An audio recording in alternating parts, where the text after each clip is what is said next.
Baik, sekarang kita lanjutkan materinya ya. Sekarang kita mempelajari eh, bagaimana caranya menentukan persamaan gerak. Nah, pada gerak lurus persamaan gerak diberikan oleh hubungan X, ya, X sama dengan, oke, terlalu besar,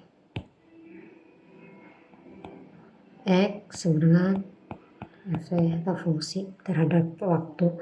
Nah, hubungan ini mungkin berbentuk tabel, grafik, atau fungsi. Nah, jika persamaan gerak ini sudah kita ketahui, kita dapat menentukan besaran-besaran yang lain seperti kecepatan dan percepatan. Nah, dalam menentukan persamaan gerak ini tentu posisi ya atau letak benda pada tiap saat ini diukur ya. Nah, sekarang misalkan kita berada dalam sebuah mobil. Nah, tentu mobil yang sedang bergerak lurus ya. Nah, kecepatan setiap saat pada mobil itu kita bisa membacanya ya, yang digunakan alat ukur kecepatan atau speedometer. Nah, oke, berhubungan dengan speedometer, kenapa namanya bukan velocity ya? Kan sama-sama kecepatan. Ini speedometer ya, untuk mengukur kecepatan mobil. Kenapa tidak velocity namanya? Padahal kan sama-sama cepat ya kalau diartikan. Ini mengulas ke pengetahuan awal. Speedo itu kelajuan ya. Sedangkan velocity ini kecepatan. Memang apa bedanya? Tentu beda. Untuk speedometer ini kan hanya mengukur besarnya aja ya, besar kecepatan. Sedangkan kalau kita menggunakan istilah velocity, berarti selain diukur besar magnitud kecepatan mobil tersebut, tetapi arahnya juga. Nah, sedangkan pada kenyataannya kita hanya butuh besar kecepatannya saja ya, makanya istilahnya speedometer. Ya, ini ini skalar, ini vektor ya. Kalau vektor itu meninjau besar dan arah, sedangkan skalar hanya besarnya saja.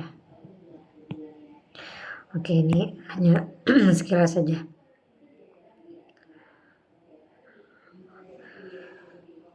Nah, dalam hal ini, kasus yang mobil sedang bergerak, tentu posisi dan kecepatan tiap saatnya bisa diukur. Berarti kita tulis Vt.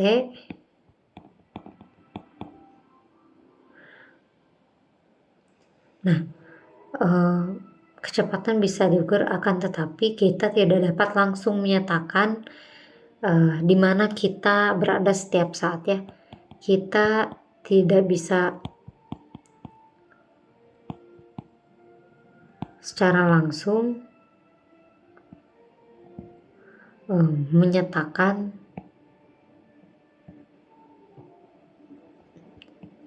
di mana kita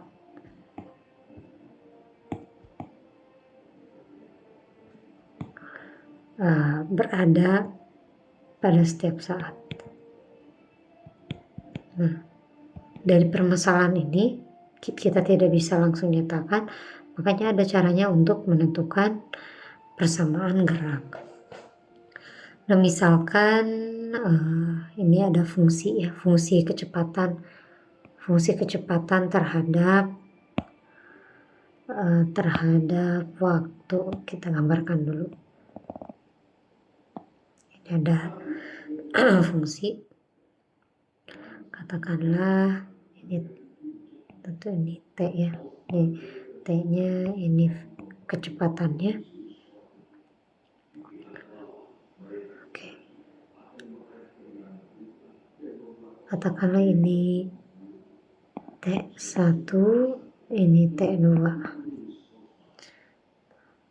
Oke, kita gambarkan seperti ini.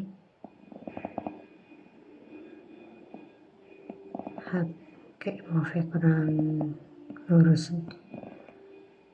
Oke.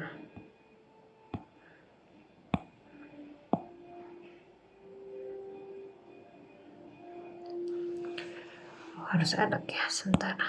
Nah,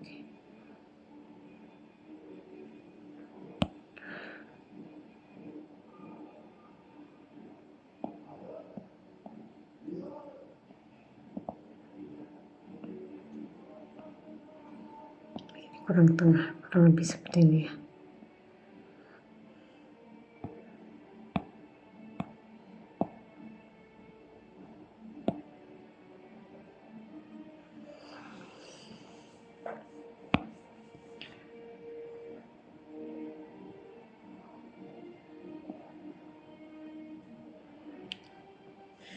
Nah, di sini kita tulis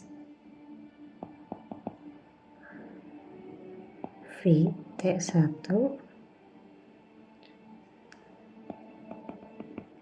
Ini kecepatan ketika T-nya T2 ya. Nah,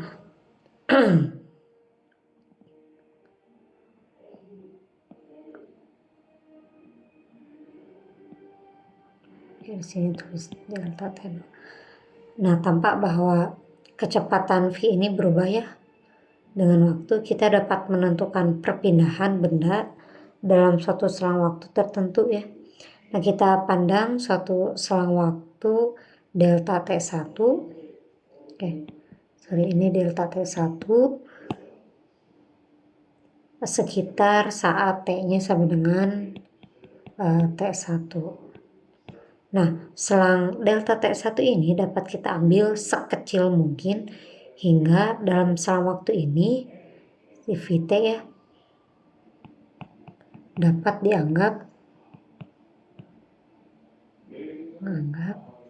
nilainya tetap.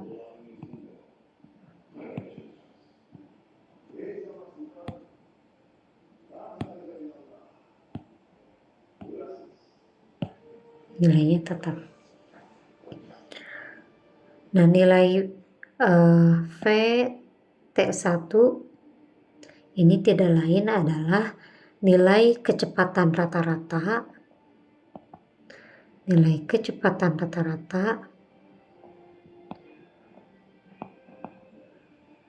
dalam selang waktu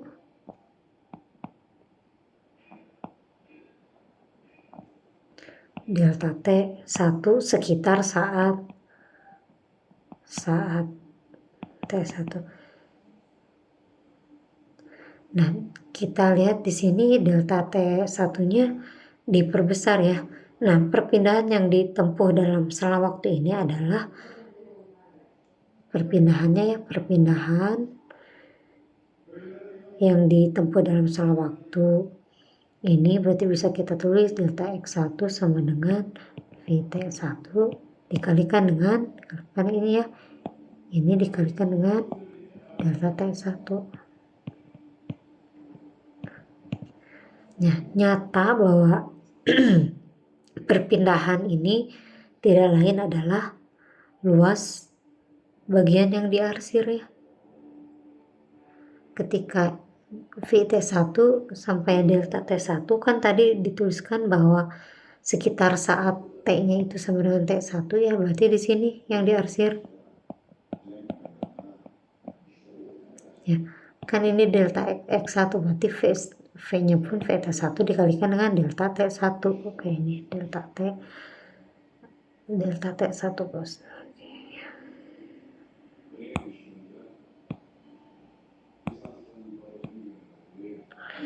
Delta T1 ini tak lain adalah luas ya, luas bagian yang diarsir tuh.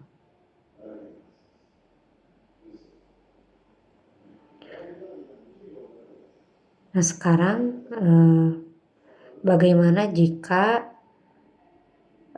kita ingin menentukan perpindahan yang ditempuh dalam selang waktu yang besar. Nah misalnya dari T0 sampai T. Nah itu pun sama ya, kita tinggal menghitung. Kalau di sini ada lagi ya, contohnya ini T0. Oke, saya hapus dulu.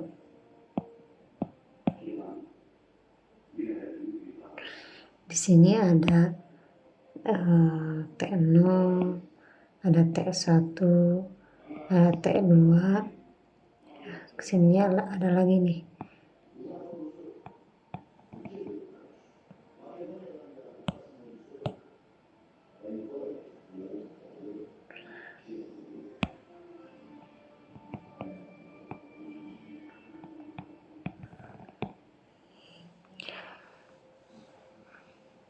Oke, ini ada T3. Oke. Nah, untuk menentukan ini ya, selang waktu antara T0 sampai T, katakanlah oke ini T-nya saja ya. Kita bagi menjadi N buah selang ya. N buah selang kecil-kecil. Oke. Nah, ini katakanlah ini lebih kecil-kecil ya. Dibagi-bagi. Dan kita anggap bahwa dalam tiap selang ini kecepatan benda adalah tetap. Ya, tadi juga tetap ya kecepatannya.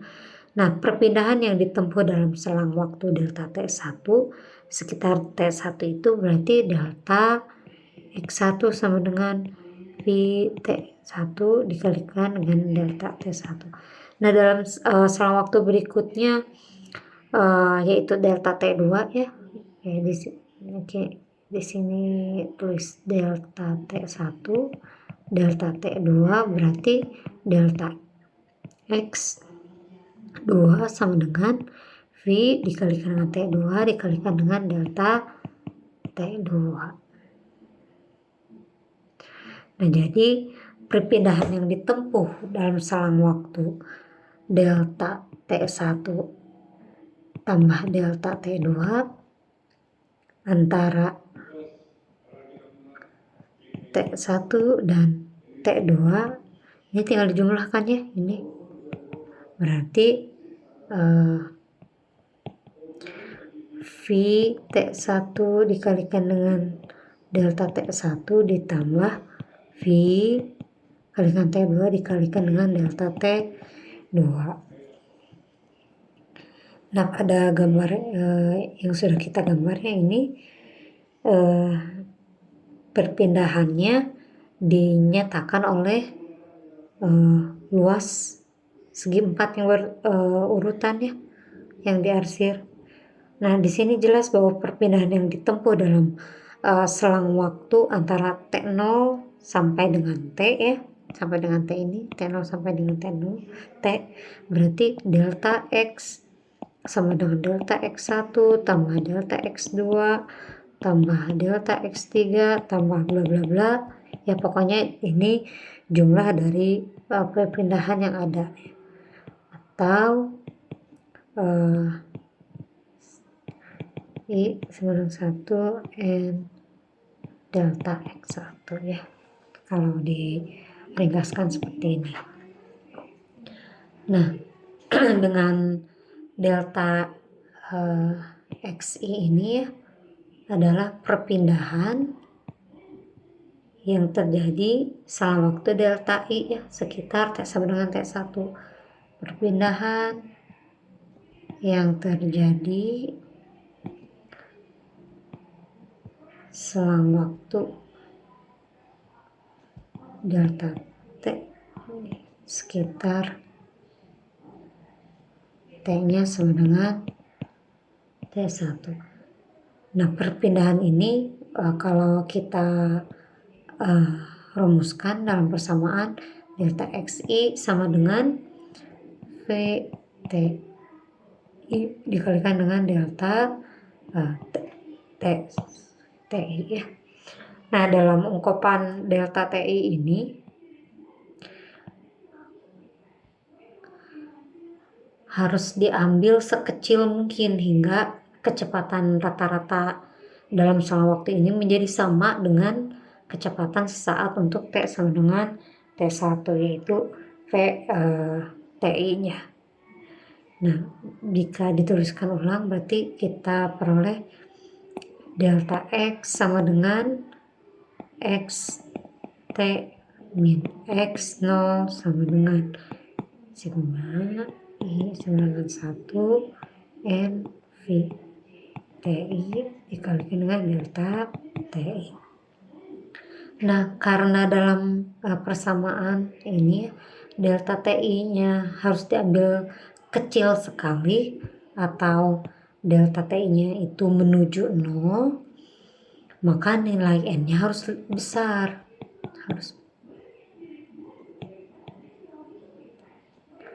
Dan penjumlahan dari persamaannya ini ya adalah harus kontinu ya penjumlahannya harus kontinu. Kalau penjumlahan kontinu berarti harus diintegralkan, berarti delta X sama dengan X T min X0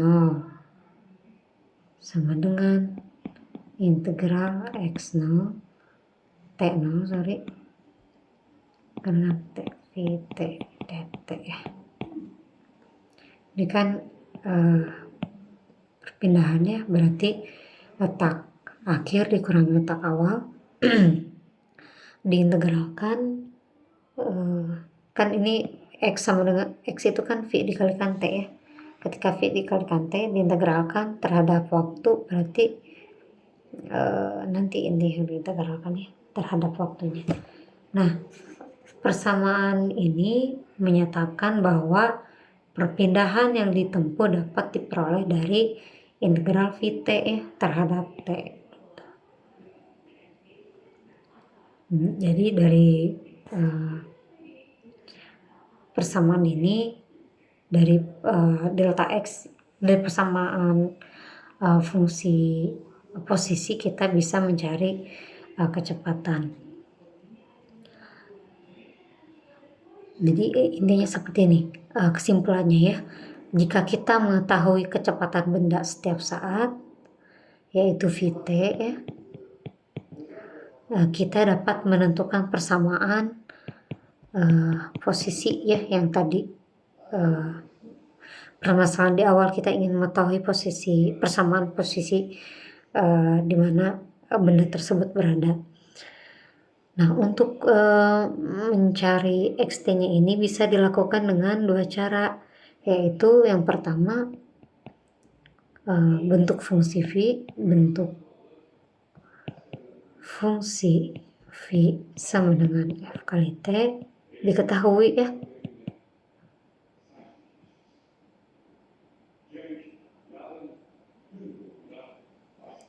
Oke.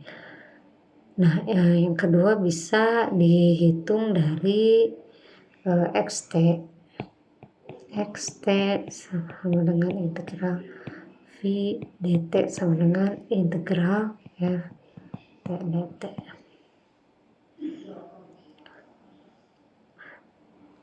Nah, tapi kalau seandainya Vt-nya itu dalam bentuk grafik ya, yang mana bentuk fungsinya itu sukar ditentukan, maka persamaan xt-nya ini dapat ditentukan dari luas daerah ya, luas daerah lengkungan Vt dengan sumbu T ya. Jadi seperti tadi ya. Nah, contohnya kalau seandainya nanti soalnya berupa grafik, nanti yang dihitung ini daerah yang diarsir, daerah lengkungan antara Vt dan T ya. Nah,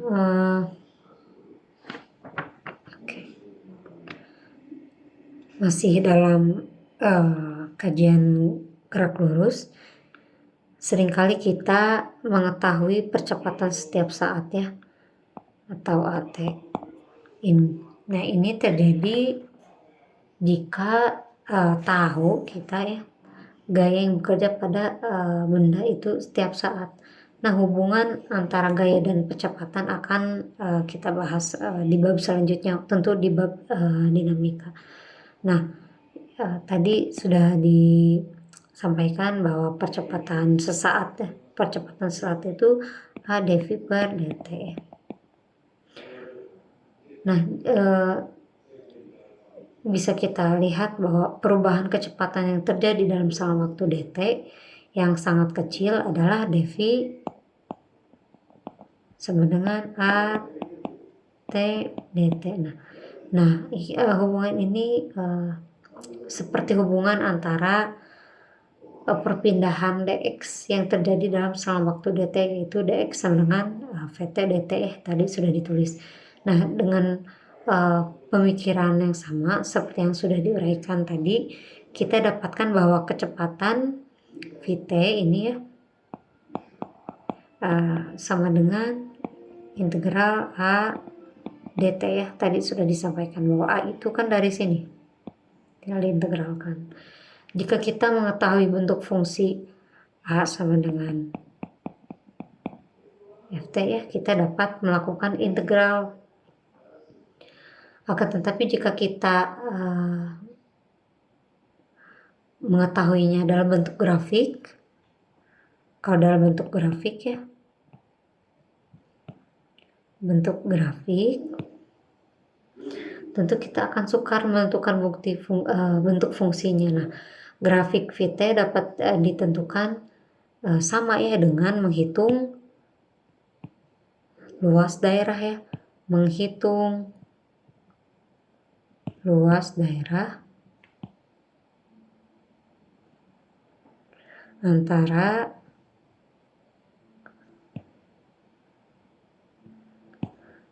grafik percepatan terhadap sumbu delta t atau selang waktunya ya. Nah, berhubung dengan percepatan ya, kita mengenal gerak lurus dipercepat dan ada gerak lurus diperlambat. Nah, sebagai contoh pemakaian rumus ya, mari kita bahas lebih dahulu gerak lurus dengan percepatan tetap, yaitu gerak lurus dipercepat beraturan ya maksudnya. Nah, kayak berarti delta V sama dengan ganti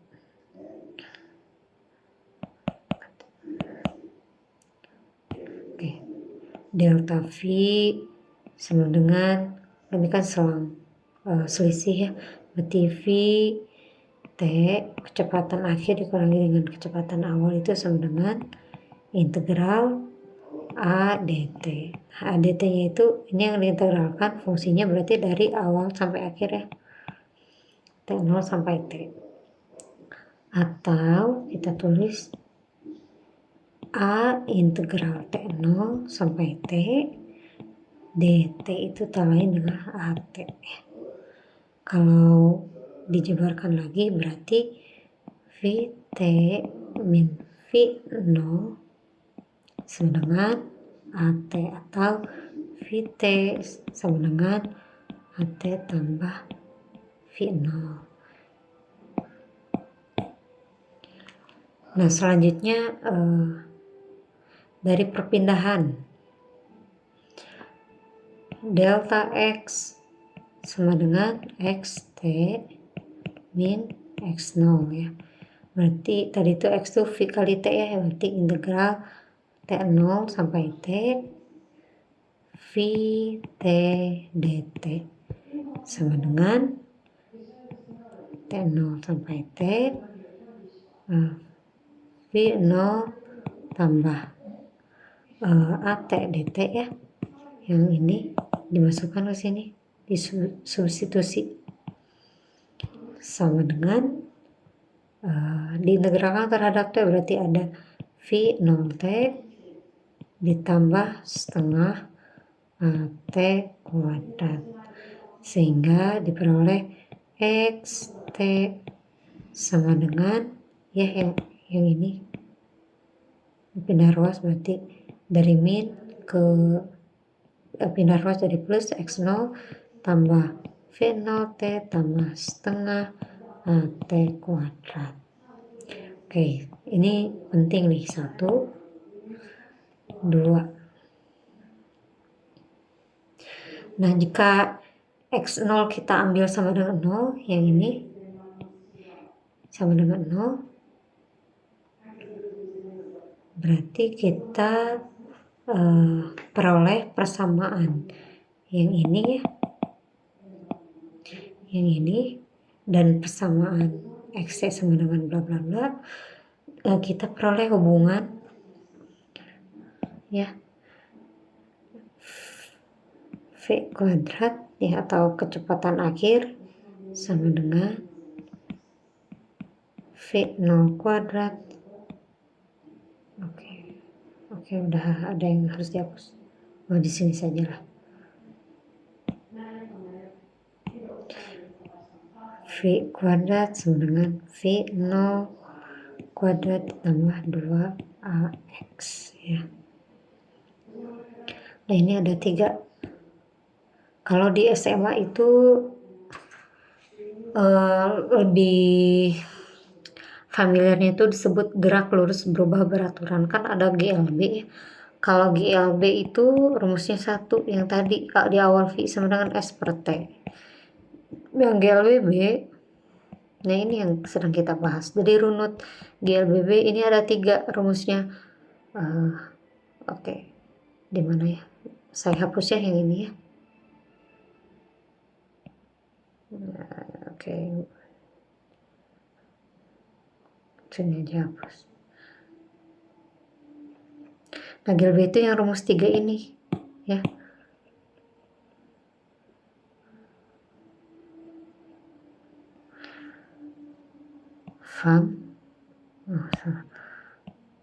Vampir adalah pocong plus minus ala Taiwan.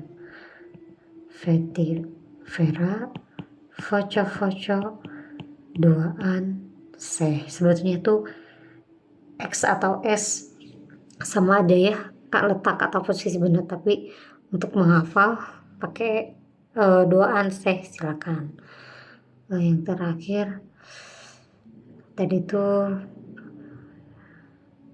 satu lagi tadi apa ya yang ditulis,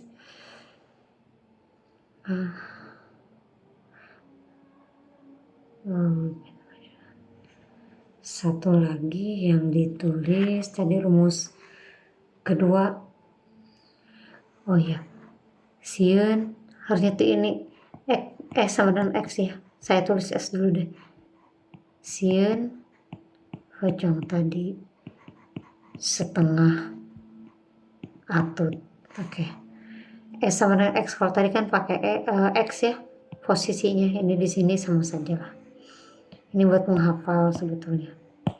Dan begitu runtutan perumusannya.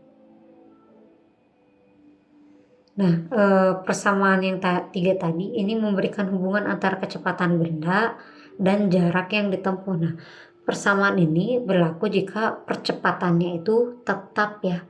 Percepatannya itu tetap. Nah, tetapi jika seandainya kebetulan kita mengetahui harga percepatan di setiap tempat, jadinya nanti A sama dengan A kali X ya, tahu percepatan di setiap tempat, kita dapat turunkan hubungan yang tadi ya, dV sama dengan dV per dx kali dx ya, ini kan sama saja. Ini sama dengan A dt ya. Kan ini tinggal di cret-cret, nah kehapus. Atau dV dV dikalikan dengan dx per dt sama dengan A dx ya, sama saja ya. Ini kan bisa cret-cret, dV per dt sama dengan bagian itu sama saja gitu. Sehingga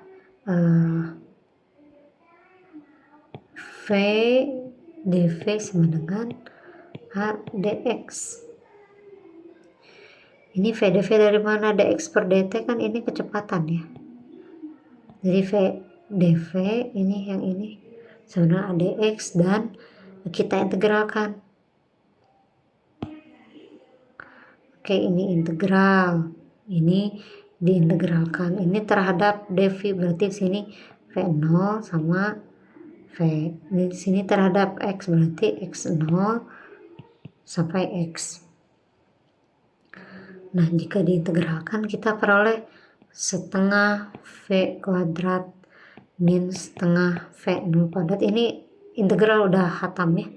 Cara mengintegralkan sama dengan 0 sampai x a x dx, atau yang umum kita kenalnya dengan v kuadrat sama dengan v0 kuadrat tambah 2 0 sampai x ya, ax dx. Nah, rumus ini tuh tadi hampir sama dengan rumus, bukan hampir sama dengan rumus ini ya. Seperti itu. Nah, tadi ini tuh kita membahas di bab kinematika baru gerak lurus ya. Jadi tadi tuh kita udah bahas gerak lurus beraturan dan gerak lurus berubah beraturan. Nanti ada jatuh bebas, ada gerak jatuh bebas ya. Ada satu lagi. Terus nanti ada digerak dalam bidang datar, nanti ada beberapa gerak lagi. Oke, mungkin satu lagi contoh jatuh bebas. Sebetulnya tuh untuk jatuh bebas tadi sudah disinggung di awal. Jatuh bebas. Gerak jatuh bebas ini termasuk gerak lurus ya, karena kan dari atas ke bawah. Jatuh bebas ya, jatuh bebas berarti ya bebas. Artinya ini tidak secara aktif gitu. Kalau gerak peluru kan ada seperti ini, terus ada gerak parabola membuat pola. Kalau gerak jatuh bebas lurus ya. Nah, contoh yang paling sering dijumpai dari gerak lurus dengan percepatan tetap adalah ya ini, gerak jatuh bebas dari tempat yang tidak terlalu tinggi. Nah, jika tidak ada hambatan udara, maka kita dapatkan bahwa semua benda, tidak peduli ukuran, bentuk, atau beratnya, jatuh ke bumi dengan percepatan tetap. Asal jarak yang ditempuhnya itu tidak terlalu besar atau tidak terlalu tinggi ya. Nah, gerak seperti ini hambatan udara dan perubahan percepatan terhadap ketinggiannya juga diabaikan, sehingga disebut gerak jatuh bebas ya. Yang pertama disebut gerak jatuh bebas itu percepatannya tetap dan jaraknya tidak terlalu tinggi ya. Nah,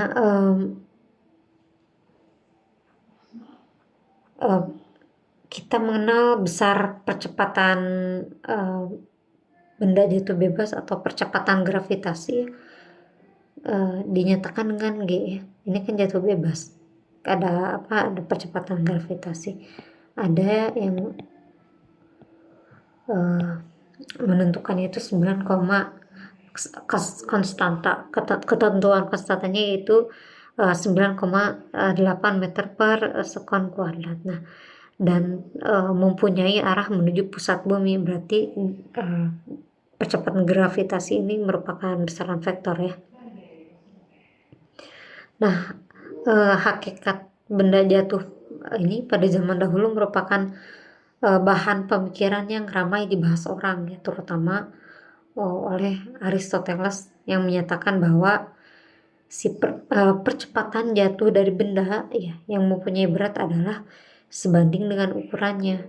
Nah, baru kemudian beberapa abad selanjutnya seorang ilmuwan yang terkenal dari Italia yaitu Galileo, dia menyarankan untuk memeriksa kebenaran pernyataan dari di atas eksperimen ya, dan menyatakan bahwa pendapat Aristoteles ini harus disanggah karena menurut Galileo ini percepatan pada jatuh bebas itu tidak bergantung pada berat benda ya. Tidak bergantung pada berat benda. Kalau kata Aristoteles kan katanya sebanding ya. Tidak untuk menurut Galileo tidak bergantung pada berat benda ataupun bentuk benda tersebut. Nah, pada akhirnya Galileo di ujung usianya dia menuliskan buku yang kalau diterjemahkan itu dialog tentang dua ilmu baru, di mana dia tuh mengungkapkan studi ya tentang pengamatannya, tentang pengamatan dia tentang gerak. Nah, di buku inilah titik awal ilmu dinamika.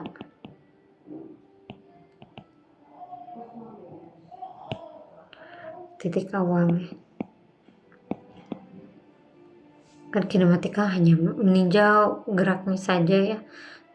Ketika dia ada kecurigaan, ini tidak bergantung pada berat benda atau bentuk benda, tapi ada hal lain. Nah, dari sini titik awal berangkatnya pemikiran adanya ilmu dinamika. Meskipun begitu, kepercayaan Aristoteles yang mengatakan bahwa bahwa benda yang berat ya jatuh lebih cepat dari benda yang ringan masih banyak dianut orang ya. Nah, rupanya pandangan ini diamati dari pengalaman sehari-hari, di mana jika sebuah bola dan secari kertas dilepaskan dari suatu ketinggian ya, contohnya yang satu pegang bola dan satu megang kertas, ketika dijatuhkan ini waktunya sama ya pas ke bawahnya. Nah, akan tetapi jika pada percobaan ini kertasnya diremas-remas dahulu, maka bola dan kertas akan sampai di hampir pada waktu bersamaan. Nah, dalam hal yang pertama, hambatan udara pada kertas itu ada itunya juga, ada pengaruh ya.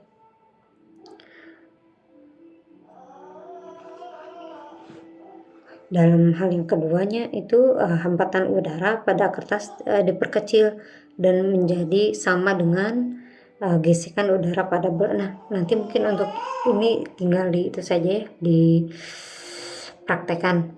Maaf tadi yang untuk bola dan kertas satu untai mana yang lebih cepat sampai ke tanah, nanti kita praktekkan. Oke. Mungkin untuk materi selanjutnya dilanjut nanti ya. Oke.